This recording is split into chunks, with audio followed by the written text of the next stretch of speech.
এখানে আল্লাহ বলছে শেষের দিকে ইয়াইযুকুম, আমি আল্লাহ নিজে ওয়াজ করতেছি। ওয়াজ করেন কে? জোরে বলেন, ওয়াজ করেন কে? তাফসীর করেন নবী, ওয়াজ করেন আল্লাহ। আল্লাহ বলছে ইয়াইযুকুম, আমি আল্লাহ নিজেই ওয়াজ করতেছি। আল্লাহ তিনটা ওয়াজ করেছে, একটা হচ্ছে তিনটা আদেশ করেছে, তিনটা নিষেধ করেছে। এক নাম্বার হচ্ছে ইয়া'মুরু বিল আদল, ন্যায় বিচার কায়েম করতে হবে। দুই নাম্বার হচ্ছে ওয়াল ইহসান, মানুষের প্রতি দয়া করতে হবে, ভালোবাসতে হবে, দয়া প্রদর্শন করতে হবে। শুধু মানুষ নয়, সমস্ত আল্লাহর সৃষ্টির সাথে দয়া করতে হবে। ওয়া ইতাইযিল কুরবা, নিকট আত্মীয়দের সাথে তার হক আদায় করে, সম্পর্ক আদায় করে চলতে হবে। আল্লাহ এবার বলছে ওয়ায়ানহা, আমি তিনটা নিষেধ করলাম। কয়টা নিষেধ? আদেশ কয়টা? একটু জোরে বলেন, আদেশ কয়টা? খালি তাফসীর শুনলে হবে না, একটু হৃদয়ে গেঁথে নিয়ে যেতে হবে। আদেশ করছেন কয়টা? এক নাম্বার কি? এক নাম্বার কি? আমরা ওইরকম কানা হাফেজের মতো তাফসীর শুনবো না, বলবো না, শুনবো না। আমরা একটু যা বলবো এই সামারিটা মুখস্থ করে নিয়ে যাব। এক নাম্বার হচ্ছে ন্যায় বিচার করা। এক নাম্বার কি? দুই নাম্বার কি? ওয়াল ইহসান, দয়া করা। দুই নাম্বার কি? দুই নাম্বার দয়া করা। তিন নাম্বার হচ্ছে ওয়া ইতাইযিল কুরবা, নিকট আত্মীয়র সাথে সম্পর্ক বজায় রেখে চলা। আচ্ছা, ওয়ায়ানহা, আল্লাহ তিনটা নিষেধ করেছেন। নাহা মানে নিষেধ করা, আল্লাহ নেহির সিগা ব্যবহার করেছেন। ওয়ায়ানহা, তোমাদেরকে নিষেধ করলাম কি? এক নাম্বার আনিল ফাহশা, তোমরা অশ্লীল কথা বলবে না, অশ্লীলতা করবে না। এক নাম্বার কি? অশ্লীলতা করবে না, অশ্লীল কথা বলবে না। দুই নাম্বার ওয়াল মুনকার, আল্লাহ তাআলা মন্দ কাজ করতে নিষেধ করেছেন।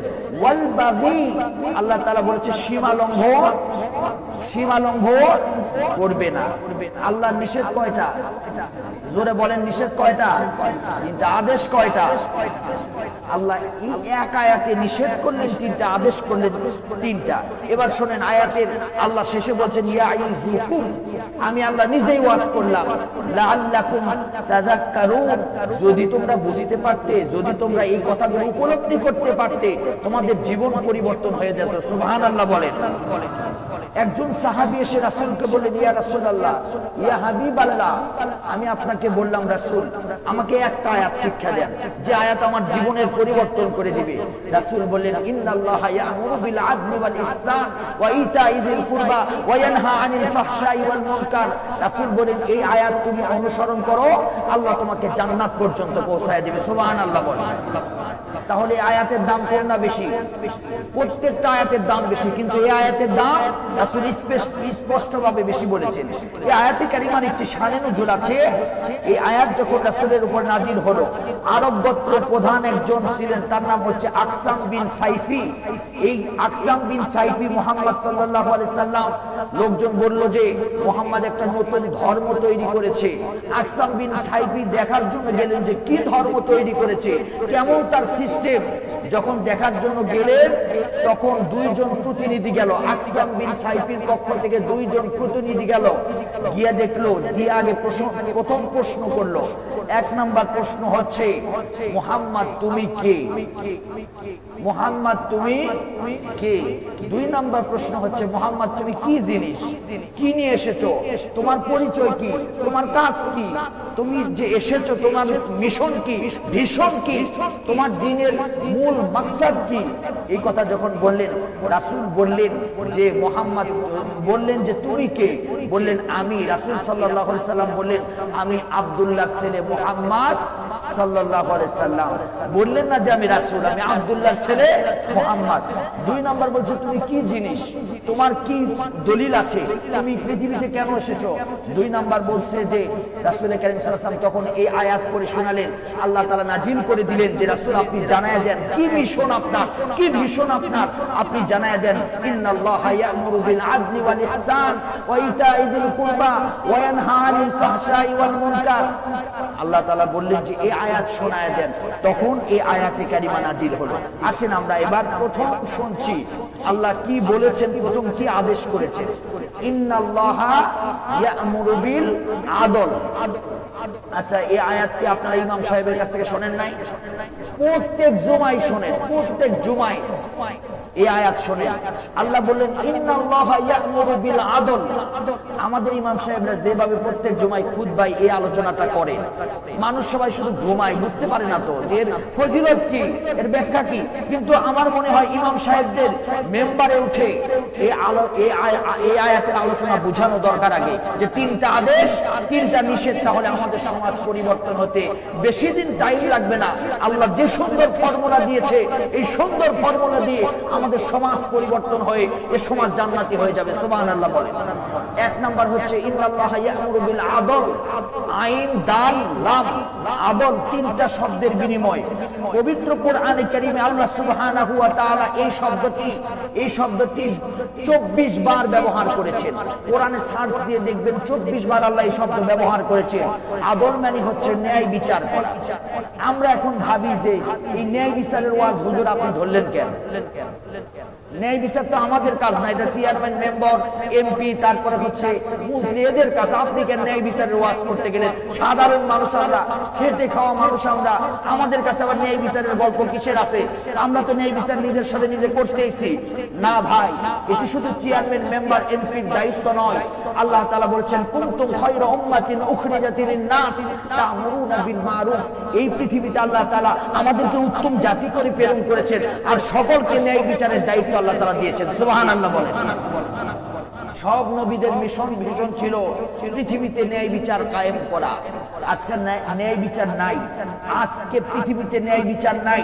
যেখানে যাচ্ছেন সেখানে অন্যায়, অবিচার, দুর্নীতি, জিনা, ব্যভিচার দিয়ে গোটা সমাজ আজকে ভরে গিয়েছে।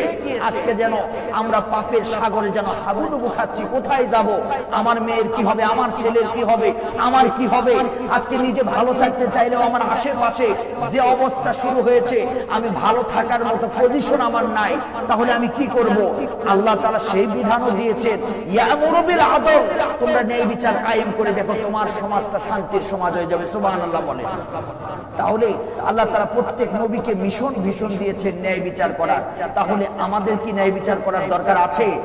অবশ্যই আমাদের ন্যায় বিচার করার দরকার আছে। প্রত্যেকটা নবীকে আল্লাহ রাব্বুল আলামিন ন্যায় বিচারের আদেশ দিয়েছেন। 27 নম্বর পারা, 57 নম্বর সূরা, সূরা হাদীদের 25 নম্বর আয়াত।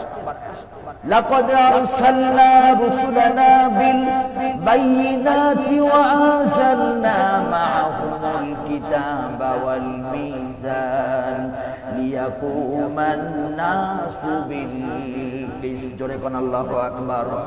আল্লাহ রাব্বুল আলামিন বলেছেন, হে নবী, প্রত্যেকটা নবীকে বলেছেন লাকাদ আরসালনা রুসুলানা, রুসুলানা, সমস্ত নবীদের ব্যাপারে আল্লাহ বলেছেন আপনারা ন্যায় বিচার কায়েম করবেন। পৃথিবীতে যদি ন্যায় বিচার কায়েম করতে পারেন, ওই পৃথিবী সর্বপ্রথম আগে আল্লাহ রাব্বুল আলামিনের দাসত্ব দিয়া গোটা জমিনটা ভরে যাবে। জোরে কোন সুবহানাল্লাহ। এখন আমাদের জানার দরকার যে কোথায় ন্যায় বিচার করবে, কোথায় কোথায় ন্যায় বিচার করবে, এটা আমাদের জানার দরকার। শুধু এমপি, মেম্বার, মিনিস্টার এগুলো কি ন্যায় বিচার করবে? না, আমাদেরও কিছু দায়িত্ব ন্যায় বিচারে আছে, আমাদেরও কিছু আছে। আল্লাহ রাব্বুল আলামিন বলেন মানুষদেরকেও ন্যায় বিচারের আদেশ আল্লাহ দিয়েছেন প্রত্যেকটা মানুষকে। 5 নম্বর পারা, 4 নম্বর সূরা, সূরা নিসার 58 নম্বর আয়াত আল্লাহ পাক বলেন ইন্নাল্লাহা ইয়া'মুরুকুম আন তুআদ্দুল আমানাতি ইলা আহলিহা ওয়া ইযা হাকামতুম বাইনান নাসি তাহকুমু বিল আদল। জোরে কোন আল্লাহু আকবার। আল্লাহ পাক বলেন ইন্নাল্লাহা ইয়া'মুরু আন তুআদ্দুল আমানাতি ইলা আহলিহা। এই পৃথিবীর মানুষকে মানুষের জন্য আমানত দিলাম, আর আমি আল্লাহ বলে দিলাম প্রত্যেকটা মানুষ তার নিজের স্থান থেকে যেন ন্যায় বিচার করে। আর এই ন্যায় বিচার যারা কায়েম করবে, আল্লাহ তাদেরকে নিয়ামত দিয়ে ভরে দিবেন। জোরে কোন সুবহানাল্লাহ। তাহলে আমাদের দায়িত্ব আছে। এখন এরপরে হচ্ছে ন্যায় বিচার কোথায় থেকে করবেন? ন্যায় বিচার করার জন্য বাপের আদর্শ, নানার আদর্শ, দাদার আদর্শ, স্বামীর আদর্শ, নিজের আদর্শ, এগুলো দিয়ে ন্যায় বিচার কায়েম হবে? ন্যায় বিচার কায়েম হবে? পৃথিবীতে ন্যায় বিচার কায়েম হবে না। কোথায় থেকে করবেন? আল্লাহ বলছে 8 নম্বর পারা 6 নম্বর সূরা, 6 নম্বর সূরা সূরা আনআমের 115 নম্বর আয়াত। আপনাদের কি কষ্ট হচ্ছে? وتمت كلمة ربك صدقا وعدلا لا مبدل لكلماته وهو السميع العليم। আল্লাহ বলেন ওয়াতাম্মাত ভরে দিয়েছি কালিমাতি রব্বিকা, রবের পক্ষ থেকে, আদলা, এই কোরআনকে আল্লাহ রাব্বুল আলামিন সত্য দিয়ে ভরে দিয়েছেন, ন্যায় বিচার দিয়ে ভরে দিয়েছেন। এবং আল্লাহর কোরআন পৃথিবীর কোনো মানুষ পরিবর্তন করতে পারবে না, যতই চেষ্টা করুক না কেন। এই সেই আল্লাহর আরশে আজিম থেকে, আল্লাহর আরশ থেকে, লাউহে মাহফুজ থেকে যেমন কোরআন এসেছিল, কিয়ামত পর্যন্ত আল্লাহ তেমন কোরআন হিসাবে সংরক্ষণ করবে। আল্লাহ কোরআন শরীফে ন্যায় বিচার দিয়ে ভরে দিয়েছেন, সুবহানাল্লাহ বলেন। আলোচনা লম্বা করা যাবে না, এবার আমরা শুনবো যে ন্যায় বিচার কত প্রকার, পৃথিবীতে কেন ন্যায় বিচার করতে হবে। কারণ এই 3টা আদেশ, 3টা নিষেধ মোটামুটি একটা শেষ করে দিতে হবে। 1 নাম্বার হচ্ছে, মোট হচ্ছে ন্যায় বিচার 3 প্রকার। ন্যায় বিচার কয় প্রকার? ন্যায় বিচার বোঝেন? ন্যায় বিচার বোঝেন? কেমন করে বোঝেন? এই টুপি এখানে থাকবে না মাথায় থাকবে? কোথায় থাকবে? জোরে বলেন, কোথায় থাকবে? টুপি মাথায় না রেখে এখানে রাখলে এর উপর জুলুম করা হবে, এর উপর ন্যায় বিচার করা হবে না। এই টুপি যখন মাথায় রাখবো তখন টুপির উপর আমার ন্যায় বিচার করা হলো। সুবহানাল্লাহ বলেন। বুঝছেন ন্যায় বিচার? একদম সোজা বাংলা কথায় ন্যায় বিচার এটাকে বলে, যেখানে যাকে রাখার কথা, যে জায়গায় যে জিনিস রাখার কথা, ওই জায়গা থেকে ওই জিনিস সরালে ন্যায় বিচার হলো না। আপনি যদি মসজিদে এসে নামাজ না পড়ে শুধু ঝাড়ু দিয়ে চলে যান, মসজিদের হক আদায় হবে? হক আদায় হবে? হবে না। মসজিদের হক হচ্ছে আল্লাহর ঘরে, আল্লাহর পায়ে সেজদা দিয়ে আপনাকে মসজিদ থেকে বের হয়ে যাবে। ফাইদা কুদিয়াতিস সালাত ফান্তাশিরু ফিল আরদ, তোমরা নামাজ পড়ো, জমিনে ছড়িয়ে পড়ো। সুবহানাল্লাহ বলে। ন্যায় বিচার 3 প্রকার। আপনারা জীবনে ন্যায় বিচারের ওয়াজ কেমন করে শুনছেন না শুনছেন জানি না, আমি আলাদা ভাবে একটু সাজাইছি ন্যায় বিচারের ওয়াজ। ন্যায় বিচার হচ্ছে 3 প্রকার। 1 নাম্বার হচ্ছে আল্লাহর সাথে ন্যায় বিচার। কার সাথে? জোরে বলেন, কার সাথে? আল্লাহর সাথে। আমরা কি আল্লাহর সাথে ন্যায় বিচার করি? একজন বলেন করি, অনেকে বলতেছেন করি, অনেকে বলতেছেন করি না। তাহলে মানে একটা দোদল্যমান হইল। আমরা যখন আমাদেরকে আল্লাহ দুনিয়াতে প্রেরণ করবেন, তখন আল্লাহ বলেছেন আলাস্তু বিরব্বিকুম, আমি কি তোমার রব?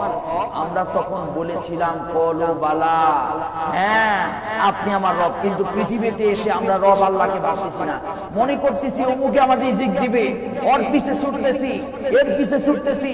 মসজিদে আযান হচ্ছে হাইয়া আলাস সালাহ, হাইয়া আলাল ফালাহ, কিন্তু আমরা যখন হাইয়া আলাস সালাহ বলে মসজিদের পাশে দিয়ে চলে যাচ্ছি বাইরে। তাহলে কি ন্যায় বিচার আল্লাহর সাথে হলো? আল্লাহর সাথে হলো না। আল্লাহর সাথে ন্যায় বিচার হচ্ছে হাইয়া আলাস সালাহ বলবে, তখন সব কাজ ছেড়ে দিয়ে আল্লাহর ঘরের দিকে, আল্লাহর ডাকে সাড়া দেওয়া, এটাই হচ্ছে আল্লাহর সাথে ন্যায় বিচার। আল্লাহু আকবার বলে।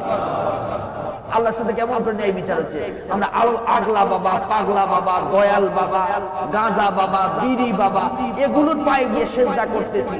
কিন্তু আল্লাহ যে বলেছে আল্লাহর পায়ে সেজদা করতে হবে, আল্লাহর কদমে সেজদা করতে হবে, সেগুলো না করে আমরা এই আগলা বাবা, পাগলা বাবার পিছে ছুটছি। তাহলে বলেন তো আল্লাহর সাথে ন্যায় বিচার হলো?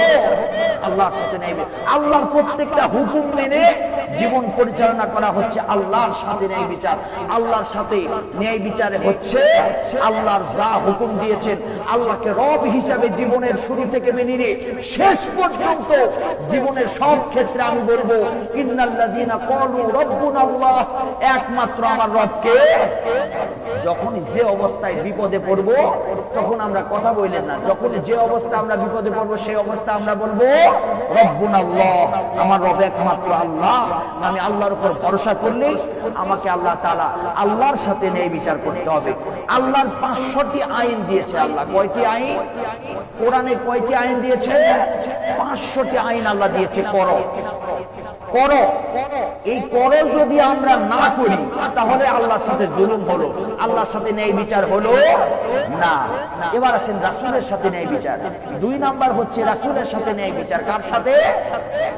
1 নাম্বার কি বলেন তো, জোরে বলেন একটু। 1 নাম্বার কি?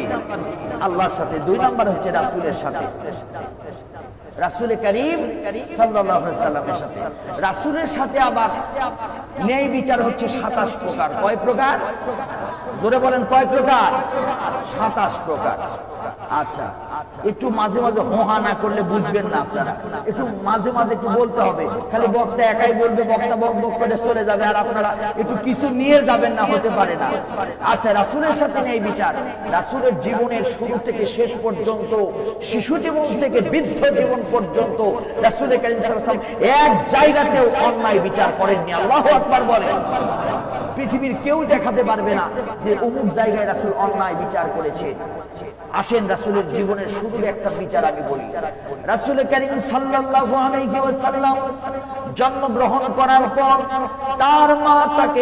তার মা দুধ পান করার জন্য হালিমাতুস সাদিয়ার ঘরে দিয়েছিলেন। হযরত হালিমাতুস সাদিয়া যখন ঘরে নিয়ে গেলেন, আল্লাহ নবীকে ডান স্তনের দুধ পান করাচ্ছিলেন। যখন ডান স্তনের দুধ পান করাচ্ছিলেন, হালিমা ভাবতেছিলেন আমার সন্তানের পেট হয়তোবা শূন্য হয়ে গিয়েছে, আমার সন্তানের পেট ডান স্তন দিয়ে ভরছে না। হালিমাতুস সাদিয়া তখন বাম স্তনে যখন মুহাম্মাদের মুখটা লাগায়া দিলেন, আল্লাহ নবী শিশু মুহাম্মদ সাল্লাল্লাহু আলাইহি সাল্লাম বাম স্তনের মুখ থেকে, বাম স্তন থেকে নিজের মুখটা সরায়া নিলেন আর বললেন, মাকে কেমন যেন চোখে ইশারা দিয়ে বুঝাইতে চাইলেন, মা ওই বাম স্তনটা আমার অধিকার নয়, বাম স্তনটা আমার ভাই আব্দুল্লাহর অধিকার, আমার ভাই আব্দুল্লাহর অধিকার, ওটা আমার অধিকার নয়। আমার অধিকার হচ্ছে ডান স্তন, আমি ডান স্তন পান করব। মুহাম্মদ সাল্লাল্লাহু আলাইহি সাল্লাম শিশু জীবন থেকে ন্যায় বিচারের ট্রেনিং দিয়েছেন, কিন্তু আমরা 70 বছর 80 বছর হয়ে যায় কিন্তু আমাদের ভিতরে ন্যায় বিচার কায়েম হয় না। বুকে হাত দিয়ে বলতে পারবেন না আপনি আপনার বোনের সাথে ন্যায় বিচার করেছেন, বুকে হাত দিয়ে বলতে পারবেন না আপনি আপনার ভাইয়ের সাথে ন্যায় বিচার করেছেন। আপনি আপনার বিবেকের আদালতে আপনাকে প্রশ্ন করুন, যদি ভাইয়ের সাথে অন্যায় করে থাকেন, যদি বোনের সাথে অন্যায় করে থাকেন, তাহলে কিয়ামতের দিন আল্লাহর আদালতে আপনি জালিম হিসাবে দাঁড়াইতে হবে। কথা বলেন ঠিক কিনা? ভুল বললাম? ভুল বললাম? শিশু মুহাম্মদ শিশুকালে গিয়ে দুধের স্তন ভাইয়ের অধিকার নষ্ট করেন নাই, শিক্ষা দিয়েছেন যে ভাইয়ের অধিকার নষ্ট করা যাবে। আমরা পারলে ভাইয়ের সব দখল করে নিই, পারলে ভাইয়ের সব দখল করে আমারটা উপর দিকে উঠাই, ভাই বোনেরা শেষ হয়ে যাক। এটা রাসূলের শিক্ষা নয়। রাসূল বলেছে যার অধিকার তাকে দিতে হবে। আমরা আবার মাইন্ড করবেন না, এমন কিছু বাবা আছে ছেলেদেরকে সব জমি দখল করে দিয়ে, সব জমি লিখে দিয়ে মেয়ের মাথায় হাত দিয়ে বলে, মা তোমার জন্য দোয়া করে দিলাম, তোমার দোয়া কিয়ামত পর্যন্ত আল্লাহর দরবারে কবুল হবে না, তোমাকে জাহান্নামে খড়ি হতে হবে। কথা বলেন ঠিক কিনা? ওটা তো মেয়ের অধিকার ছিল, তুমি মেয়েকে দেওনি কেন? মাথায় হাত দিয়ে দোয়া করলে কি কাম হয়? হাজ করে কাবা ঘর জিয়ারত করলেও, কাবা ঘর জিয়ারত করে আপনি চোখের পানি ছাড়লেও আল্লাহ তাআলা এই হক নষ্ট করার কারণে আপনাকে জালিম হিসাবে কিয়ামতের দিন দাঁড়াতে হবে। কথা বলেন ঠিক কিনা? এই জন্য আমরা যারা আজকে এই ন্যায় বিচারের প্রথম স্টেপ আমি আপনাদেরকে বলছি, আমরা বলবো, আমরা যারা ভাইয়ের হক নষ্ট করেছি ভাইয়ের হক ফেরত দিব, বোনের হক নষ্ট করেছি, যদি জান্নাতে যেতে চান যতই নামাজ পড়েন, মানুষের হক নষ্ট করলে জান্নাতে যেতে পারবে না।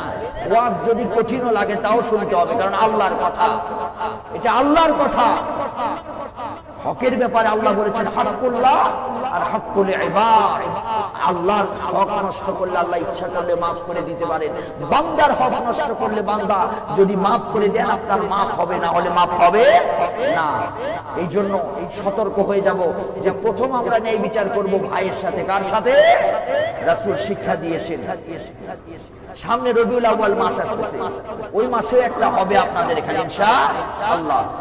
শিশু মুহাম্মদ সাল্লাল্লাহু আলাইহি ওয়াসাল্লাম হালিমাতুস সাদিয়া বলেন শিশু মুহাম্মদ সাল্লাল্লাহু আলাইহি সাল্লাম একটা বিষয়ে কান্নাকাটি করতেন, সেই বিষয়টা হলো মুহাম্মদ কখনোই কান্নাকাটি করতেন না, কিন্তু মুহাম্মাদের শরীর থেকে যখন কাপড় সরে যেত, নিজের লজ্জাস্থান থেকে যখন কাপড় সরে যেত, মুহাম্মদ সাল্লাল্লাহু আলাইহি সাল্লাম চিৎকার দিয়ে কেঁদে উঠতেন। আবার যখন কাপড়টা দিয়ে দিতাম কান্না বন্ধ হয়ে যেত। মুহাম্মদ সাল্লাল্লাহু আলাইহি সাল্লামের এটি বৈশিষ্ট্য ছিল, কিন্তু আমাদের উম্মতের ভিতরে খালি উলঙ্গপনা বাড়তেছে আর বাড়তেছে। উম্মতেরা উলঙ্গ হতে যেন ভালোবাসে। আজকে উলঙ্গপনা বেহাপানার কারণে আজকে আমাদের সমাজে যে অন্যায় অবিচার হচ্ছে, আজকে ধর্ষণ বেড়েছে, জিনা বেড়েছে, আজকে আমাদের সমাজ যেন জিনার কারখানা হয়ে গিয়েছে। বাংলাদেশ যেন গোটা পৃথিবীর ইতিহাসে জিনার একটা রেকর্ড করে যেন বাংলাদেশ হচ্ছে। আজকে বাংলাদেশের দিকে তাকান, শুধু অন্যায় অপরাধ বেড়েই চলছে। কথা বলেন ঠিক কিনা? এসবের মূল কারণ হচ্ছে আমাদের সমাজে অন্যায় অবিচার দিয়ে ভরে গিয়েছে, ন্যায় বিচার না থাকার কারণে। কথা বলেন ঠিক কিনা? আচ্ছা, এবার আসেন ন্যায় বিচার আর কোথায় করবেন? এবার 3 নাম্বার হচ্ছে ন্যায় বিচার সৃষ্টি জগতের সাথে। কাদের সাথে? সৃষ্টি জগতের সাথে। গরুর দুধ হয় 5 কেজি, আপনি যদি 7 কেজি টেনে বের করতে চান, তাহলে গরুর সাথে অন্যায় করা হবে। তাই কথা বলেন ঠিক কিনা? আপনি লোড নিতে পারেন 5 কেজি, 10 কেজি, এখন আপনার মালিক যদি আপনাকে 50 কেজি দেয়, তাহলে আপনার সাথে অন্যায় করা হবে। সৃষ্টি জগতের সাথে অন্যায় করলে আল্লাহ তাআলা ক্ষমা করবেন না। সৃষ্টি জগতের সাথে ন্যায় বিচার করতে হবে। এবার আসেন সৃষ্টি জগতের ভিতরে আমার বাবা, আমার মা, আমার সন্তান, সন্ততি, সৃষ্টি জগতের মধ্যে আমার স্ত্রীও আছে। জোরে বলেন সুবহানাল্লাহ। রাসূল সাল্লাল্লাহু আলাইহি ওয়াসাল্লাম এমন জীবন গঠন করেছিলেন, ন্যায় বিচারের অনুকূল দৃষ্টান্ত স্থাপন করে গিয়েছিলেন। আমি কিছুক্ষণ পর একটি আলোচনা আপনাদের মাঝে তুলে ধরবো, আপনারা অবাক হয়ে যাবেন। রাসূল কারীম সাল্লাল্লাহু আলাইহি ওয়াসাল্লাম এত ন্যায় বিচারের দৃষ্টান্ত স্থাপন করে গিয়েছিলেন, অবাক হয়ে যাবেন আপনারা। রাসূল মায়ের সাথে কেমন ন্যায় বিচার করেছিলেন। রাসূলের তো মা ছিল না। 6 বছর বয়সে আল্লাহ রাসূল তার বাবার কবর জিয়ারত করতে গিয়ে মাকে হারায় ফেলে দিয়েছিলেন। সেই জায়গায় রাসূল কারীম সাল্লাল্লাহু আলাইহি ওয়াসাল্লাম, তার মা ছিল না, কিন্তু তার মা বেঁচে ছিল, দুধ মা হালিমাতুস সাদিয়া বেঁচে ছিলেন। একদিন বিশ্বনবী সাহাবায়ে কিরামদেরকে নিয়ে বিশ্বনবী মুহাম্মদ সাল্লাল্লাহু আলাইহি ওয়াসাল্লাম কান লাগায় শোনেন। আল্লাহ নবী যখন সুন্দর করে বসে সাহাবীদেরকে পরামর্শ দিচ্ছিলেন, দূরে থেকে দেখলেন হালিমাতুস সাদিয়া সামনের দিকে আসতেছিলেন। আপনাদেরকে শিক্ষা দেবার জন্য বলছি, যাদের বাড়িতে মা বাবা আছে, রাসূল শিক্ষা দিয়েছেন মা বাবার সাথে সর্বপ্রথম তোমাকে ন্যায় বিচার কায়েম করতে হবে। আল্লাহর হাবিব দাঁড়ায় গেলেন, বিশ্বনবী খামোশ হয়ে গেলেন, কোনো কথা বললেন না। নবী আমার দাঁড়ায় মাথা নিচু করে মায়ের সম্মানার্থে দাঁড়ায় গেলেন। সাহাবায়ে কিরাম চুপ হয়ে গেলেন। আল্লাহর নবী সামনে গিয়া সালাম দিয়ে বললেন, আসসালামু আলাইকুম মা, আমার ভুল হয়েছে। ও মা, আমি সাহাবীদের সাথে কথা বলছিলাম মা, আমি একটু যদি আসতে দেরিও করি মা, আমাকে মাফ করে দিও। রাসূল যদিও দেরি করেন নাই, কিন্তু মাকে এত ভালোবাসতেছেন, এত সম্মান করতেছেন। আল্লাহর নবী তার জান্নাতি চাদরটা, জান্নাতি রুমালটা বিশ্বনবী খুলে দিয়া মায়ের জন্য বিছায়া দিলেন। আল্লাহর নবী বিছায়া দিয়ে বললেন, মা এখানেই বসুন, যত খেদমত লাগে আমি বিশ্বনবী আপনার জন্য করব। জোরে কোন সুবহানাল্লাহ।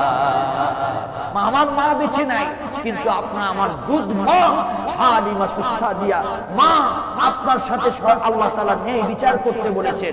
আমি যদি বুকে হাত দেই, আর যদি বলি যে আমি কি আমার মায়ের সাথে ন্যায় বিচার করেছি, না আমার কলিজা ছিঁড়ে যাবে।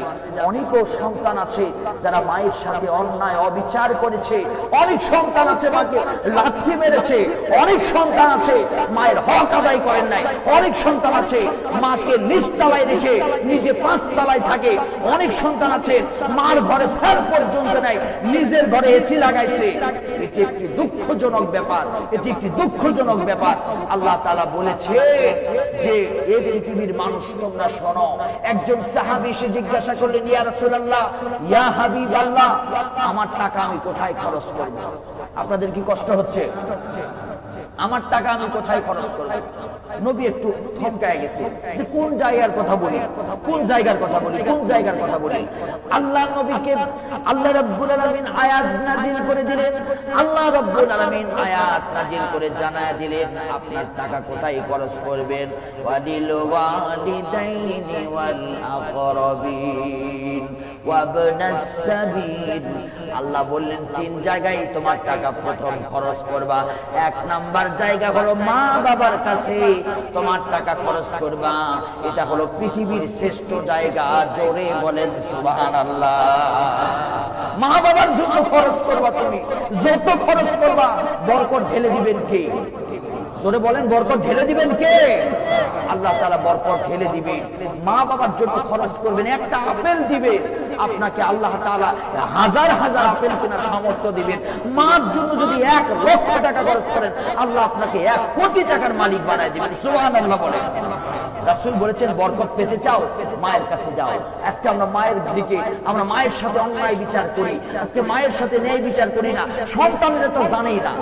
এখন ইয়াং জেনারেশন যারা ধর্ষণ করছে, এটা অশ্লীল বেহাপনা সিনেমার সাথে অ্যাডজাস্ট, এরা মাকে মাই মনে করে না, কাজের মেয়ের মতো মনে করে, কাজের মেয়ের মতো মনে করে।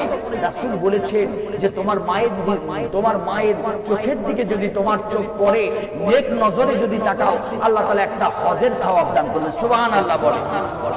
তোমার মায়ের দিকে তাকাও, তোমার চোখের জ্যোতিটা আল্লাহ তাআলা বাড়ায়া দিবে। সুবহানাল্লাহ বলে। মায়ের দিকে তাকাও, তোমার চেহারার নূর আল্লাহ বাড়ায়া দিবেন। সুবহানাল্লাহ বলে। এত দামি কথা, তাহলে মায়ের সাথে ন্যায় বিচার করার দরকার আছে না নাই? মায়ের সাথে ন্যায় বিচার করার দরকার আছে, বাবার সাথেও আছে। মা শুধু নয়, লিল ওয়ালিদাইন, আল্লাহ বলেছে মা আর বাবা দুইজনের সাথে ন্যায় বিচার কায়েম করতে হবে। তাহলে আল্লাহ তাআলা রহমত ঢেলে দিবেন। ওয়া কাদা রাব্বুকা আল্লা তা'বুদু ইল্লা ইয়াহু ওয়া বিল ওয়ালিদাইনি ইহসানা। আল্লাহ বলেছেন বাবা মার সাথে ইহসান করো। উফ করে শব্দ যেন তোমার বাবা মা না করে। আর যাদের বাবা মা বেঁচে দুনিয়া থেকে বিদায় নিয়েছে, তোমরা প্রত্যেকদিন হাত তুলে বলো রব্বিরহামহুমা কামা রাব্বায়ানি সাগীরা। মা বাবার জন্য এই দোয়া করতে হবে। রাসূল আর কি করেছেন? রাসূল আমানতের খিয়ানত করেন নাই। রাসূল আমানতের খিয়ানত করেন না। আমানত বোঝে, আপনাকে 10 লাখ টাকা দিছে, লোকটা মারা গেছে, এখন তার বউ এসে বলছে ভাই আপনার কাছে কয় টাকা দিছে? আপনি বলছেন না আমার কাছে 2-3 লাখ টাকা জমা রাখছে, এদিকে 10 লক্ষ টাকা জমা রেখেছে। সে যখন আপনার কাছে রেখেছে, এটি আপনার কাছে দায়িত্ব, এটি আপনার আমানত। রাসূল যখন হিজরত করে মক্কা থেকে মদিনায় গেলেন, তখন রাসূল তার জামাইকে রেখে গেলেন যে কাফেরেরা আমাকে বিদায় করার জন্য রেখে দিয়েছে, সেই কাফেরদের কিছু টাকা আমার কাছে আছে, ওই কাফেরদেরকে তুমি বুঝায়া দিয়ে তারপরে মদিনায় আসবা। সুবহানাল্লাহ বলে। রাসূল এমন দৃষ্টান্ত স্থাপন করেছেন। রাসূল কারীম সাল্লাল্লাহু আলাইহি ওয়াসাল্লাম আরো কত দৃষ্টান্ত স্থাপন করেছেন। রাসূলের একজন চাচা ছিল, নাম ছিল তার আব্বাস রাদিয়াল্লাহু তাআলা আনহু। আব্বাস রাসূলকে ভালোবাসতেন খুব। একদিন আবু জেহেল রাসূলের মাথা ফেটে দিয়েছিলেন। আব্বাস বলেছিলেন মুহাম্মদ তোমার মাথা আবু জেহেল যেমন করে ফাটাইছে, আমি আবু জেহেলের মাথা তেমন করে ফাটাবো। গিয়ে আবু জেহেলকে আঘাত করে ফাটায় দিয়েছিলেন। সে আব্বাস বদরের যুদ্ধে, ইসলাম কবুল করার আগে বদরের যুদ্ধে আব্বাস গ্রেফতার হয়েছে। রাসূল দেখলেন তার চাচা গ্রেফতার হয়েছে, কেমন ন্যায় বিচারক। আর আমাদের যদি পৃথিবীতে ন্যায় বিচার স্থাপন করতে হয়, কায়েম করতে হয়, এই পৃথিবীতে ন্যায় বিচার নাই। কারণ কি জানেন? পৃথিবীতে কোরআন নাই। আমাদের ঘরে ঘরে তাকের উপরে কোরআন আছে, আমাদের কলিজার ভিতরে কোরআন নাই। কোরআনের উপরে ময়লা পড়ে গেছে অনেক বাড়িতে মাহফিলে গিয়ে আমরা বলি একটা কোরআন শরীফ দেন তো একটু দেখি। ওরে ভাই, এমন করে ঝাড়তে নিয়ে আসতেছে, মনে হচ্ছে যে কোরআন শরীফ এটা শোকেজের ভিতরে রাখার জিনিস। কোরআন শরীফ শোকেজের ভিতরে রাখার জিনিস নয়, কোরআন শরীফ কলিজার ভিতরে রাখার জিনিস। আল্লাহু আকবার বলেন। লা তুহাদ্দিস বিহি লিসানাকা লিতাজালা বিহি। নবী আপনি তেলাওয়াত করুন, আমি আপনার হৃদয়ের ভিতরে কোরআন ঢুকায় দেব। সুবহানাল্লাহ বলেন। সেই কোরআন আমরা টাকের ভিতরে রেখেছি, হৃদয়ের ভিতরে রাখি নাই। যার কারণে আজকে সবকিছু অসামাজিক চলে, অবস্থা খুবই খারাপ। এই পৃথিবীতে ধর্ষণ, অন্যায়, অবিচার, বেহাপনা, উলঙ্গপনা, পাপ দিয়ে গোটা সমাজ ভরে গিয়েছে। এই পাপের কারণে আজকে আমাদের উপর গজব নাজিল হয়েছে। যখন জিনা কোন সমাজে বাড়ে বাড়বে সেই সমাজে আল্লাহ তাআলা কিছু বরকত কমায় দিবেন।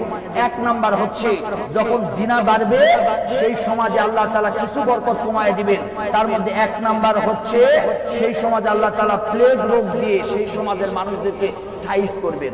আমাদের এলাকায় মহামারী প্লেগ আছে না নাই? এই জোরে বলেন একটু, আছে না নাই? মহামারী এবং প্লেগ রাসূল সাল্লাল্লাহু আলাইহি ওয়াসাল্লাম হাদিসে ইবনে মাজার ভিতরে বলেছেন যে ওয়ালা ফাশাদ জিনা ফিল কওমিন ইল্লা তাসতারু ফিহিন্নাল মাউত। এই পৃথিবীতে আল্লাহ তাআলা নতুন নতুন কিছু রোগ সৃষ্টি করে দিবেন। যে সমাজে জিনা বাড়বে, যে সমাজে ধর্ষণ বাড়বে, যে সমাজে ব্যভিচার বাড়বে, যে সমাজে বড়রা ছোটদেরকে ভালোবাসবে না, ছোটরা বড়দেরকে সম্মান করবে না, সেই সমাজের ভিতরে আল্লাহ কিছু গজব দিবেন। আমাদের ছোট ছোট বাচ্চারা বড়দেরকে টাইমই দেয় না।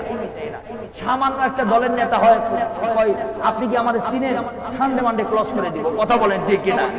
বড়দেরকে এমন অবস্থা যে বড়দেরকে এমনকি বাবারে পর্যন্ত হুমকি দেয়, বাবারে পর্যন্ত হুমকি দেয় যে আমারে যদি এই মোটরসাইকেল না কিনে দাও 3 দিন টাইম তোমার। আছে না নাই? এমন কুলাঙ্গার আছে না নাই? এই যারা বাবার কাছ থেকে হুমকি দিয়ে মোটরসাইকেল নেয় ওই সকল সন্তানেরা অ্যাক্সিডেন্ট করে মরে, কারণ বাবা মার মনে কষ্ট লাগে। কথা বলেন ঠিক কিনা? কারণ বাবা মার মনে কষ্ট লাগলে সেই বিচার আল্লাহ তাআলা দুনিয়াতে করবেন। এরপরে দুর্ভিক্ষ দেয়। আমাদের দেশে আজকে চাকরি নাই, আমাদের দেশে চাকরি থাকলে বেতন কম। আজকে সমাজের ভিতরে আমাদের আজকে দেখবেন যে আজকে আমাদের কলকারখানা ইন্ডাস্ট্রি সব কিছু যেন অচলের মতো হয়েছে। আজকে মানুষ আজকে হাহাকার ছুটছে। একটা চাকরি বের হলে তার পিছনে যে ক্যান্ডিডেটের অভাব নাই, এমন অবস্থা। দুর্ভিক্ষ শুরু হয়েছে, জিনা বেড়েছে।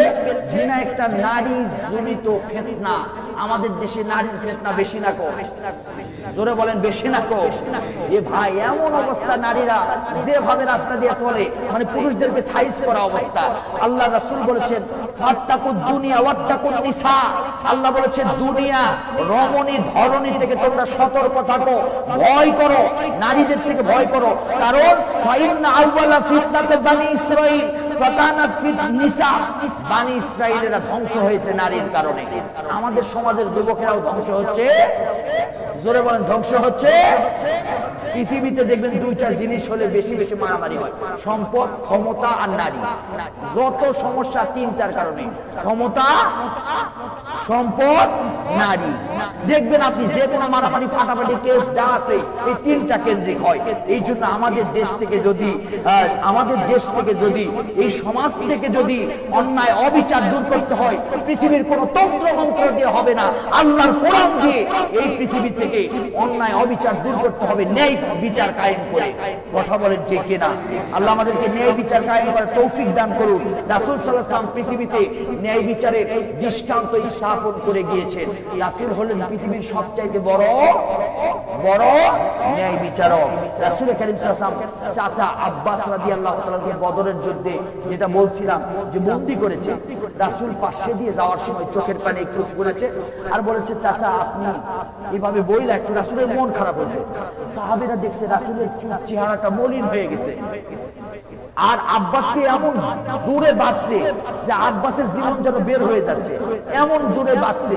তো আব্বাসকে যখন রাসূল একটু দেখে খারাপ লাগছে রাসূলের কাছে, তখন সাহাবীরা মনে করেছে যে চাচাকে মনে হয় জোরে বাঁধার কারণে রাসূল একটু কষ্ট পাইছে, চোখের পানি। এটা তো স্বাভাবিক, আমার চাচা যা হোক না কেন যদি একটু কষ্ট পায়, আমার হৃদয়ে একটু কষ্ট পাওয়ারই কথা। তো সাহাবা ইকরাম রাতের বেলা দেখে আব্বাসের গিরাটা একটু ঢিল করে দিছে। রাসূল এখন ঘুমের থেকে তাহাজ্জুদের সময় উঠে দেখে আব্বাস যেভাবে গ্যাঙ্গাচ্ছিল সেইভাবে তার চাচা গ্যাঙ্গাচ্ছে না, চিল্লাচ্ছে না। একজন সাহাবীকে ডেকে বললেন, এই আব্বাস কি তোমরা কি পেলে পালায় গেছে না আব্বাস মরে গেছে না কি হয়েছে আব্বাস আমার চাচা? বলছে একজন সাহাবী আপনার চাচা হিসাবে তাকে একটু ঢিল দিয়েছে, তাকে একটু ছেড়ে দিয়েছে। রাসূল বলছেন ওয়াল্লাহি বিল্লাহি ফিল্লাহি তাল্লাহি। রাসূল বলছেন কিয়ামতের দিন তোমরা আমাকে আল্লাহর কাঠগড়ায় তোমরা অন্যায় অবিচারকারী হিসেবে দাঁড় করাবা। তোমরা আমার চাচা হিসাবে কেন সাথ দিলা? তোমরা কারণ পৃথিবী ন্যায় বিচারের পৃথিবী। আমি রাসূল এসেছে কোরআন নিয়ে পৃথিবীতে ন্যায় বিচার কায়েম করার জন্য। আমার চাচা হিসাবে ছাড় পাবে না। দলের অমুক হয়েছে, তমুক হয়েছে, জিনা ধর্ষণ করছে, তাই ওকে ছাড় দিতে হবে, এটা কোনো মানেই নয়।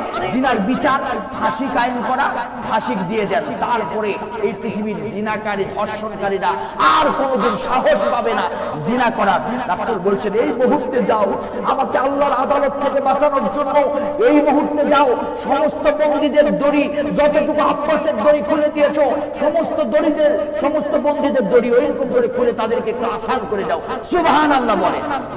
ন্যায় বিচারের কি উজ্জ্বল স্থাপন করেছিলেন। শেষ কথা হচ্ছে ন্যায় বিচার সম্পর্কে, শেষ কথা হচ্ছে ওয়ালাল আখিরাতু খায়রুল লাকা মিনাল উলা। রাসূল একদিন ঘুমাচ্ছিলেন, তাফসীর থেকে বলছি, রাসূল একদিন হঠাৎ করে একটু অসুস্থ শরীর তো, মৃত্যুবরণ করবেন, রাসূল ঘুমাচ্ছিলেন। ওয়ালাল আখিরাতু খায়রুল লাকা মিনাল উলা। জিবরাইল বললেন রাসূল ওয়ালাল আখিরাতু খায়রুল লাকা মিনাল উলা, আপনার দুনিয়ার জীবনের চাইতে আখিরাতের জীবনকে বেশি প্রাধান্য দেন আপনি। রাসূল ঘুম থেকে একদম সোজা হয়ে দাঁড়ায় গেলেন, গিয়ে বললেন জিবরাইল কি বললা তুমি? বলছে দুনিয়ার জীবনের চাইতে আখিরাতের জীবনকে একটু বেশি প্রাধান্য দেন। আচ্ছা আমরা কি দুনিয়ার জীবনকে প্রাধান্য দেই না আখিরাতের জীবনকে প্রাধান্য দেই? ভাই কষ্ট হচ্ছে, আর 5-7-10 মিনিট চালালে কোনো সমস্যা হবে? আমরা দুনিয়ার জীবনকে প্রাধান্য দিই, সব দুনিয়া কেন্দ্রিক আমাদের। যদি বলে ভাই এই মসজিদের জন্য 1000 টাকা দেন, আপনারা কোচমোচো করে বলবেন হুজুর টাইম পাইলেন না টাকা চাওয়ার, এত ব্যস্ততা, এত অভাব, আপনি টাকা পাওয়ার টাইম পাইলেন না হুজুর, টাকা এখন নাই। এখনই যদি বলেন যে আপনার একটা জায়গা বের হয়েছে, এই কামার গাড়িতে জায়গার দাম যেখানে ধরেন যে 20 লাখ 15 লাখ, এখানে যদি বলে 5 লাখ টাকা শতক জায়গা বিক্রি হবে, দেখবেন যে প্লেয়ার এই মসজিদে 1000 টাকা দিতে পারে না, ওই জায়গায় দাঁড়াবে, দেন আমাকে দেন 2 শতক। কথা বলেন ঠিক কিনা? তা আল্লাহর ঘরে তুমি দিলা না, আর 5 লাখ টাকা শতক জায়গা বের হইতে 1000 টাকা তোমার বের হলো না, আর তুমি 5 লাখ টাকার জায়গা বের হইতে ওই হুজুর বিক্রি করে নিয়ে আসছি। আরে মিয়া, যদি জান্নাতে যেতে চাও তোমার ব্যাংক ব্যালেন্স বিক্রি করে আল্লাহর রাস্তায় দিতে হবে, তোমার জীবনটা আল্লাহর রাস্তায় দিতে হবে, তাহলেই তুমি জান্নাতি হবা। সুবহানাল্লাহ বলে। রাসূল একদম ঘেমে গেলেন, ওয়ালাল আখিরাতু খায়রুল লাকা মিনাল উলা। পৃথিবীতে আমি থাকতে এই পৃথিবীতে আমার এরকম অবস্থা হবে যে পৃথিবীর চাইতে, রাসূলকে বলছে যে আপনি পৃথিবীর চাইতে আখিরাতের জীবনকে প্রাধান্য দেন বেশি। রাসূল বললেন ও সাহাবীরা তোমরা মসজিদে নববীতে একত্রিত হও, তোমরা এইরকম করে মিটিং বসে গেলেন। রাসূল বসে বললেন আমার শরীরটা খুব খারাপ, আমি মনে হয় পৃথিবীতে আর বাঁচবো না। আল্লাহ রাসূল বললেন সাহাবীরা শোনো, তোমাদেরকে একটা কথা বলি। জিবরাইল এসে আমাকে একটি আয়াত দিয়ে গেলেন, সেটা হচ্ছে ওয়ালাল আখিরাতু খায়রুল লাকা মিনাল উলা। জিবরাইল এই আয়াত দিয়ে আমাকে বুঝাইতে চাইলেন আমি আর পৃথিবীতে বেশি দিন বাঁচবো না। এক নাম্বার বলেন সাহাবীরা, আমি সর্বপ্রথম তোমাদের কাছে চাচ্ছি, তোমরা আমার কথায় কি তোমরা কোনো কষ্ট পেয়েছো? আমি কি তোমাদের কাছে দিন পরিপূর্ণ করে দিতে পেরেছি? আবু বকর বললেন লাব্বাইক সাআদাইক ইয়া রাসূলুল্লাহ, আপনি যতদিন দিন কায়েমের জন্য গিয়েছিলেন আমিও আপনার সাথে গিয়েছিলাম, আপনি দিন পরিপূর্ণ করে দিতে পেরেছেন। রাসূল তারপরে বললেন তোমরা কি আমার কাছে কোনো ঋণ পাও, কোনো পাওনা দাওনা পাও? আমরা কিন্তু কি করি জানেন, মানুষ মারা গেলে ওরে সামনে রেখে বলি ভাই কেউ যদি কিছু পান হাত তোলেন, না হলে মাফ করে দেন। আচ্ছা আমি যদি 50 টাকা পাই তাহলে আমি কি আর ওই মৃত্যু ব্যক্তির কাছ থেকে চাবো? আমাকে পৃথিবীতে থাকতে আমাকে মানুষের ঋণ পরিশোধ করে যেতে হবে। হঠাৎ মারা গেছেন সেটা আলাদা কথা, কিন্তু আপনি এই দোকানে 2000 টাকা বাকি রেখে এই দিক দিয়ে হাঁটেন না, ওই দিক দিয়ে যান, এমন লোক আছে না নাই? এমন লোক আছে না নাই? জান্নাত এত সহজ ব্যাপার নয়, এত সহজ ব্যাপার নয়। এরপরে রাসূল কারীম সাল্লাল্লাহু আলাইহি ওয়াসাল্লাম একজন সাহাবী উঠে দাঁড়ালেন, ইয়া রাসূলুল্লাহ ইয়া হাবিবাল্লাহ, আপনার কাছ থেকে আমি 2 দিরহাম পাই। রাসূল বলেন কোন সময়? বলেন একদিন আপনার কাছে ফকির এসে বলেছিল ইয়া রাসূলুল্লাহ আমাকে কিছু দেন, আপনি তো কোনোদিন মানুষকে ফেরান না। রাসূল বললেন আমার পকেটে তো কিছুই নাই। সাহাবীকে বললেন তোমার পকেটে কি কিছু আছে?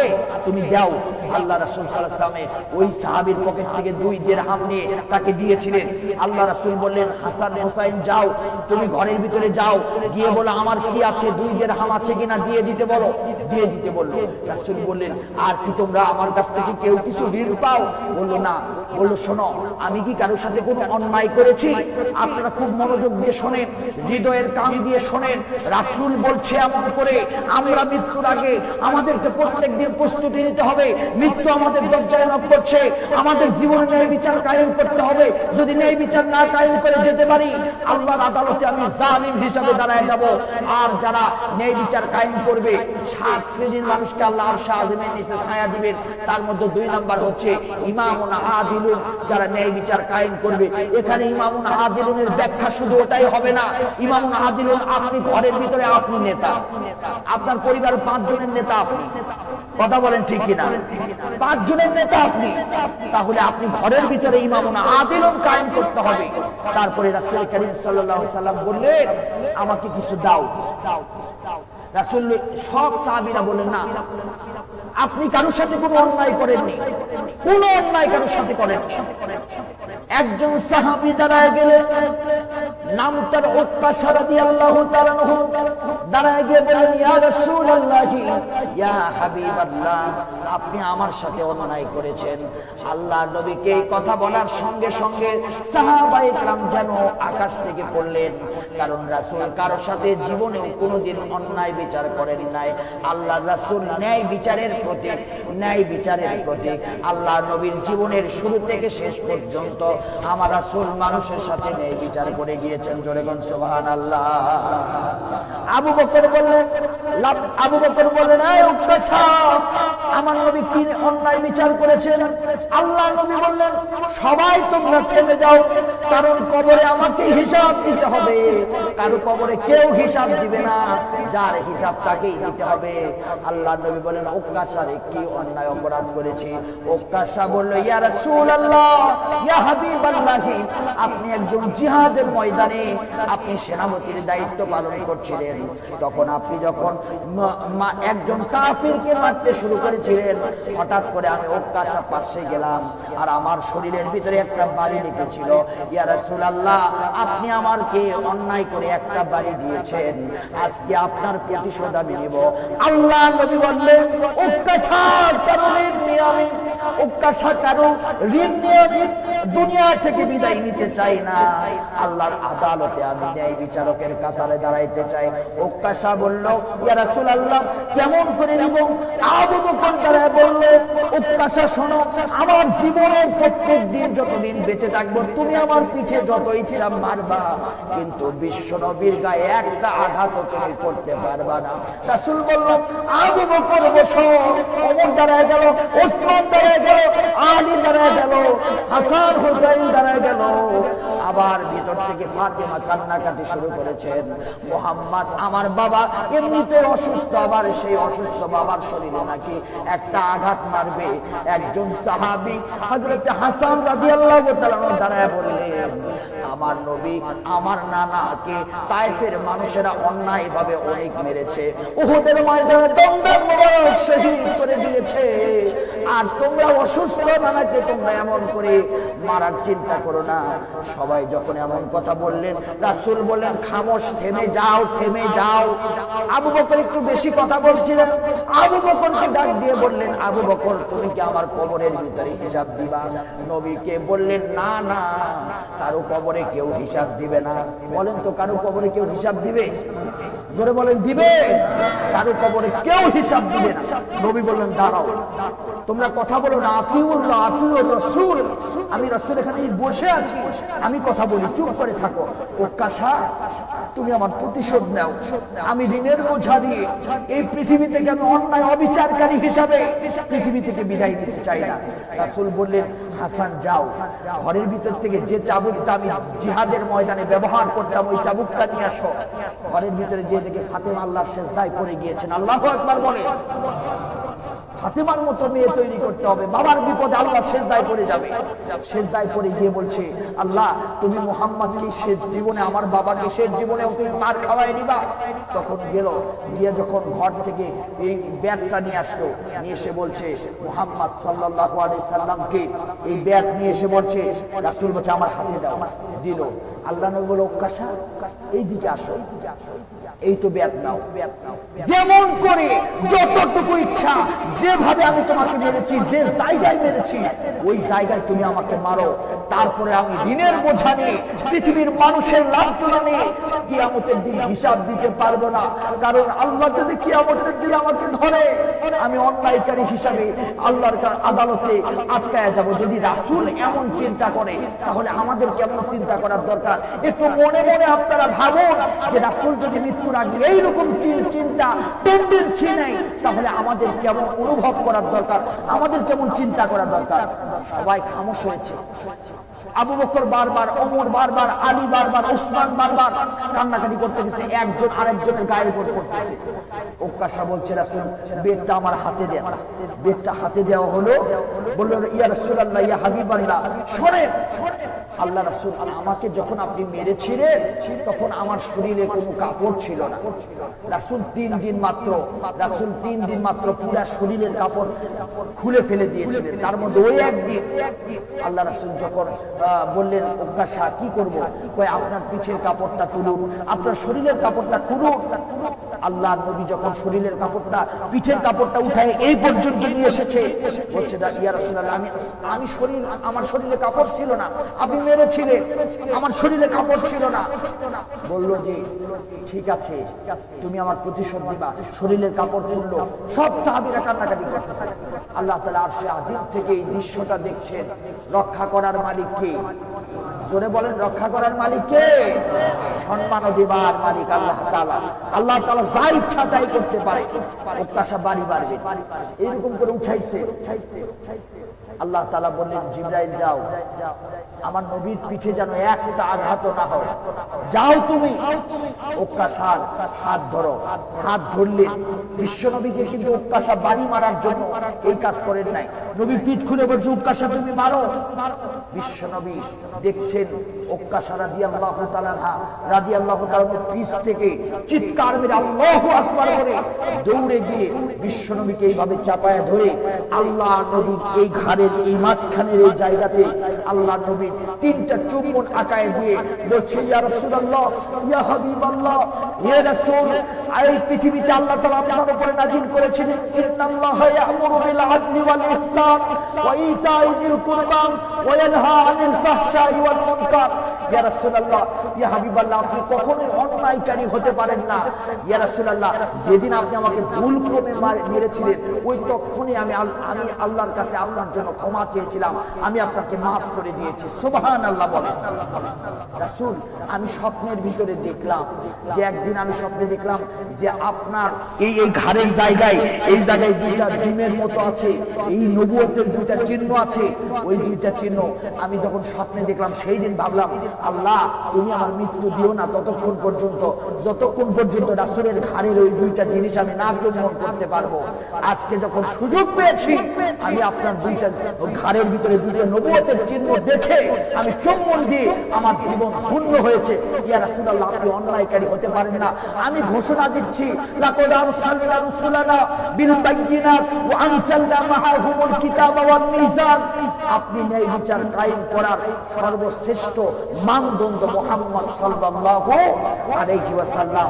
আপনি স্বামী হিসেবে ন্যায় বিচার করেছেন, আপনি বাবা হিসেবে ন্যায় বিচার করেছেন, তাহলে আমাকে উপলব্ধি করতে হবে আমিও যদি ন্যায় বিচারক হতে চাই তাহলে আমাকে মুহাম্মদ সাল্লাল্লাহু আলাইহি ওয়াসাল্লামের অনুসরণ করতে হবে, রাসূল কারীম সাল্লাল্লাহু আলাইহি ওয়াসাল্লামের জীবনী পড়তে হবে, সিরাত ধরতে হবে, রাসূলের সুন্নাত ধরতে হবে, রাসূলের রেখে যাওয়া সুন্নাতকে আমার অনুসরণ করতে হবে। তাহলেই আমি হব ন্যায় বিচারক। তার আল্লাহর কাছে আমি ন্যায় বিচারক হিসেবে আল্লাহর দরবারে দাঁড়ায় যাব। সুবহানাল্লাহ বলেন। আল্লাহ আমাদের সকলকে ন্যায় বিচারক হিসেবে আল্লাহর দরবারে আল্লাহ তাআলা আমাদেরকে কবুল করুন। জোরে বলেন আমিন। শেষ করতে পারলাম না। ওয়াল ইহসান, দয়া করা, মানুষের প্রতি দয়া করা, জীবের প্রতি দয়া করা, সৃষ্টি জীবনের প্রতি দয়া করা। আমাদের হৃদয়ে দয়া আছে, আমাদের হৃদয়ে দয়া আছে। দয়া থাকলে কেমনে মানুষ মানুষকে মারে? দয়া থাকলে তার কলিজার উপরে পা তুলে দিয়ে, বুকের উপরে পা তুলে ছুরি মাইরা রক্ত বের করে ভিডিও করে সেটা ছাড়ে। দয়া থাকলে কেমন করে মানুষকে বিভৎস অবস্থায় তার ছবিটা, তার সতীত্বকে নষ্ট করার জন্য সেই ছবিটা আবার ফেসবুকে ছাড়ে। এগুলো কি দয়ার লক্ষণ? আমাদের হৃদয় থেকে দয়া কমেছে, দয়া বাড়ে নাই। আজকে মানুষ মানুষ মারতে যেন কোনো দ্বিধাবোধ করছে না, মানুষ যেন জানোয়ারের মতো হয়েছে, একমাত্র দয়া না থাকার কারণে। যদি দয়া বেড়ে যায় তাহলে আমি আমার ভাইয়ের প্রতি একটা ইহসান করব, আমার ভাইয়ের বিপদ হলে আমি এগিয়ে যাব, আমার ভাইয়ের সম্মান রক্ষার জন্য আমি এগিয়ে যাব। এটি হচ্ছে দয়ার প্রদর্শন। শুধু মুখে মুখে দয়া করলে হবে না। আল্লাহ আমাদেরকে দয়াশীল বানায় দিন, আমিন বলে। যারা মানুষের প্রতি দয়া করবে আল্লাহ তাদের প্রতি দয়া করবেন। তারপরে হচ্ছে ওয়াইতাইদিল কুরবা। আল্লাহ কোনদিন যদি সুযোগ করে দেয় এরপরের থেকে আলোচনা করব বিস্তারিত। আত্মীয়র হক আদায়কারী, রাসূল বলেছেন লা ইয়াদখুলুল জান্নাহ, জান্নাতে প্রবেশ করবে না ততক্ষণ পর্যন্ত যারা ইল্লা কাতি', যারা সম্পর্ক ছিন্ন করবে, আত্মীয়তার বন্ধন ভেঙে দিবে, তারা কখনোই জান্নাতে প্রবেশ করবে না। এই জন্য আত্মীয়তার সম্পর্ক, এই জিনা ব্যভিচার বাড়লে আত্মীয়তার সম্পর্ক কমে যায়। জিনা ব্যভিচার যে সমাজে বাড়বে আত্মীয়তার সম্পর্ক কমে যাবে। ওয়ায়ানহা, জোরে বলেন তো আল্লাহ আদেশ করেছেন কয়টা? একটু জোরে বলেন শেষে কয়টা? 1 নাম্বার, জোরে বলেন একটু 1 নাম্বার, আরো জোরে বলেন 1 নাম্বার, 2 নাম্বার। ইহসান মানে কি? দয়া করা। জোরে বলেন ইহসান মানে কি? দয়া করা। 3 নাম্বার ওয়াইতাইদিল কুরবা, আত্মীয়তার হক আদায় করা, আত্মীয়র সাথে সঠিক হক আদায় করা। ওয়াল হাক্কুল ইয়াতামা ওয়াল মাসাকিন ওয়াবনাস সাবিল। আল্লাহ তাআলা বলেছে যে কিছু তোমাদেরকে হক আমি আত্মীয়তার জন্য দিয়েছি, আমি আল্লাহ তাআলা পৃথিবীতে তোমাদেরকে দিয়েছি একটা বন্ধন করে, মাওয়াদ্দাতা ওয়া রাহমা, তোমাদেরকে একটা আকৃতি দিয়ে তোমার আশেপাশে সকলকে তুমি মহব্বত করে চলো। মাওয়াদ্দাতা ওয়া রাহমা, তোমাদেরকে রহমতের বন্ধনে আমি আল্লাহ তাআলা দিয়েছি। আত্মীয়তার সম্পর্ক রক্ষা করা, আত্মীয়তার সম্পর্ক রক্ষা করা। ওয়ায়ানহা, 3টা নিষেধ করেছেন। কয়টা? একটু জোরে বলেন কয়টা নিষেধ করেছে? আল্লাহ কয়টা জিনিস নিষেধ করেছেন? জোরে বলেন কয়টা জিনিস? এই আয়াতে 3টা। আনিল ফাহশা, অশ্লীলতা, বেহাপনা নিষেধ করেছেন। বেশি না কম? একটু জোরে বলেন বেশি না কম? আমাদের সমাজে অশ্লীল বেহাপনা বেশি না কম? ভাই, পাগলদের যদি বলে নৌকা নাড়াস না, পাগল বেশি করে নাড়ায়। অশ্লীল বেহাপনা এটা একটা সিক্রেট জিনিস, এই জিনিসকে আজকে একদম ছেড়ে দেওয়া হয়েছে। অশ্লীল বেহাপনা আমাদের সমাজে বেড়েছে, শুধু বাড়ে নাই, আমার ঘরের ভিতর বাড়ছে। শুধু বাড়ে নাই, আমার ঘরের ভিতর আমার সন্তান সারা রাত অশ্লীল বেহাপনা সিনেমা দেখছে। আগে সিনেমা দেখার জন্য ওই ইয়েতে আপনার সিনেমা হলে যাওয়া লাগতো, এখন আর হলে যাইতে হয় না, খালি এটা সার্চ দিলেই এরকম করে লেপের ভিতরে সারা রাত তাহাজ্জুদ পড়ে। এমন সন্তান আছে না নাই?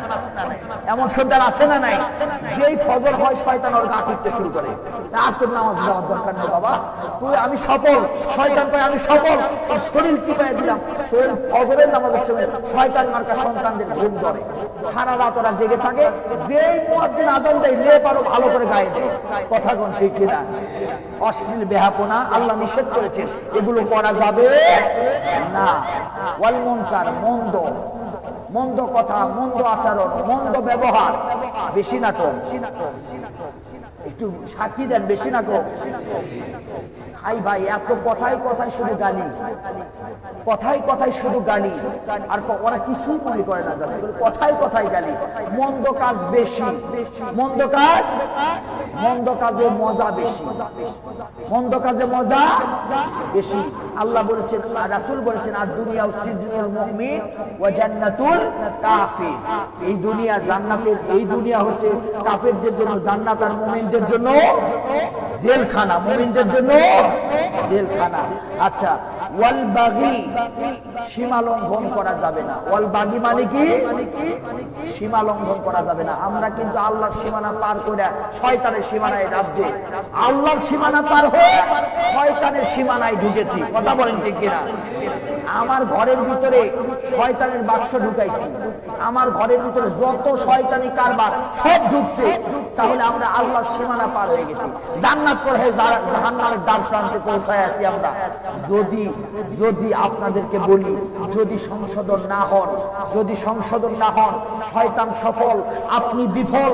শয়তান সফল, আপনি বিফল। শয়তান সফল, আপনি বিফল। যদি সংশোধন না হন, আল্লাহর সীমানা লঙ্ঘন করা যাবে। আল্লাহর সীমানা হচ্ছে আপনাকে আজান দিলে নামাজে আসতে হবে। আল্লাহর সীমানা হচ্ছে আকিমুস সালাত ওয়া আতুজ যাকাত, আপনাকে যাকাত প্রদান করতে হবে। সুদ খাওয়া যাবে না, ঘুষ খাওয়া যাবে না, অশ্লীলতা করা যাবে না, বেহাপনা করা যাবে না, জিনা করা যাবে না, ব্যভিচার করা যাবে না। এগুলো আল্লাহর সীমানা। কিন্তু আল্লাহ যা যা সীমানা দিয়েছেন আমরা লঙ্ঘন করে বেড়ে দিয়েছি। আল্লাহ বলছেন ইয়াইজুকুম, এই ওয়াজ আমি আল্লাহ করলাম, তোমরা যদি মানতে পারো। আল্লাহর ওয়াজ দামি না কম দামি? একটু জোরে বলেন, দামি না কম দামি? দামি। আল্লাহ বলছে, আল্লাহ এর পরে বলছে লাআল্লাকুম তাযাক্কারুন, তোমরা যদি এই কথাগুলো বুঝতে পারতে তোমরা লাভবান হতে। তোমরা যদি এই কথাগুলো জানতে পারতে, এই কথাগুলো তোমরা যদি গ্রহণ করতে পারতে, এই কথা থেকে তোমরা যদি উপদেশ নিয়ে শিক্ষা গ্রহণ করতে পারতে, তোমাদের জীবনে আল্লাহ তাআলা তোমাদেরকে জান্নাতের, জাহান্নামের দ্বার প্রান্ত থেকে জান্নাতের দ্বার প্রান্তে আল্লাহ তাআলা পৌঁছায়া দিতেন। এই জন্য যে আমরা যেটা শুনলাম, আজকে আমরা শুনলাম সূরা নাহলের 90 নম্বর আয়াত। এখন যদি ইমাম সাহেব বলে ইন্নাল্লাহা ইয়া'মুরু বিল আদলি ওয়াল ইহসান, তাহলে আপনারা বুঝবেন কি বুঝবেন না? জোরে বলেন, বুঝবেন কি বুঝবেন না? যে কি বলতেছি ইমাম সাহেব, বুঝবেন না? বুঝবেন। বলেন তো আদেশ কয়টা? জোরে বলেন কয়টা? নিষেধ কয়টা? এক নাম্বার আদেশ শেষ, এক নাম্বার আদেশ, এক নাম্বার আদেশ। ভাই এতগুলো কথা না মনে করে নিয়ে যেতে চাইলে তাহলে আপনাদের 6টা কথা মনে করে মুখস্থ করতে হবে। তা না হলে কিসের তাফসীর? এই তাফসীরের কোনো মূল্য নাই। 6টা অন্তত মুখস্থ করতে হবে। এক নাম্বার আদেশ, সবাই বলেন, এক নাম্বার আদেশ। 2 নাম্বার আদেশ ইহসান, দয়া করা। 2 নাম্বার আদেশ দয়া করা। 3 নাম্বার হচ্ছে, জোরে বলেন, 3 নাম্বার আত্মীয়তার সম্পর্ক রক্ষা করা, বলবৎ রাখা। 3টা নিষেধ করছে আল্লাহ। কয়টা? 1 নাম্বার, একটু সবাই একসাথে বলেন, 1 নাম্বার অশ্লীলতা পরিহার করতে হবে, অশ্লীলতা। 2 নাম্বার মন্দ কথা বলা যাবে না, মন্দ কাজ করা যাবে না। আর 3 নাম্বার হচ্ছে সীমা লঙ্ঘন করা যাবে, সীমা লঙ্ঘন করা যাবে না। আল্লাহ আমাদের সকলকে এই আয়াতের হক অনুযায়ী চলার তৌফিক দান করুন। আল্লাহ আমাদের সকলের প্রতি রহমত নাজিল করুন। আল্লাহ তাআলা আজকের তাফসীরকে তুমি কবুল করে নাও। আর আমরা এই তাফসীর থেকে শিক্ষা গ্রহণ করব। 3টা আদেশ, 3টা নিষেধ আমার জীবনে মানবো। আমরা যা শুনবো তাই মানবো, যা শুনবো তাই মানবো। আল্লাহ আমাদের সকলকে, আল্লাহ তাআলা আমাদের সকলকে রহমত দিয়ে আল্লাহ রহমতের চাদরে আমাদেরকে বেষ্টন করে রাখুন। আল্লাহ আমাদেরকে কোরআন বোঝার তৌফিক দান করে দিন। আল্লাহ আমাদের সকলের প্রতি রহমত নাজিল করুন। জোরে বলেন আমিন।